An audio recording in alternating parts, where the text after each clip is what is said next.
मी देवाचे आभार मानते. हेलन मिसच्या निमित्ताने का होईना पण आज आपली सर्वांची भेट झालेली आहे.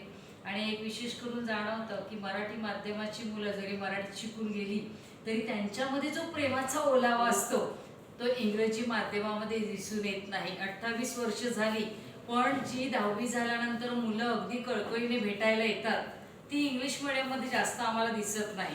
कारण गुरुपौर्णिमा असो आपली मुलं येतात मराठी माध्यमाची आणि हे बघून म्हणजे खूप म्हणजे भरून येतं. गेल्या वर्षी गुरुपौर्णिमेला खूप मुलं आलेली भेटायला अगदी 2-3 वर्षाच्या अगोदरची.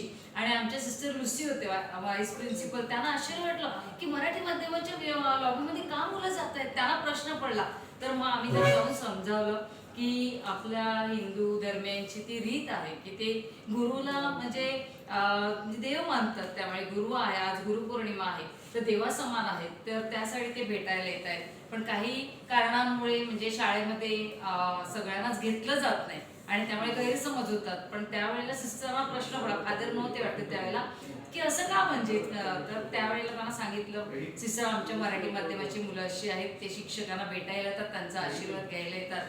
आज खूप बरं वाटतं आणि तुमच्यामध्ये जी प्रेमाची किंवा आपुलकीची भावना आहे ती पाहून खूप बरं वाटतं. आणि अशीच भेटत राहा, एकमेकांना मदत करा. आमच्या प्रार्थना आमच्या आशीर्वाद नेहमीच तुमच्या सोबत असतील. सगळ्यांना ऑल द बेस्ट. थँक्यू.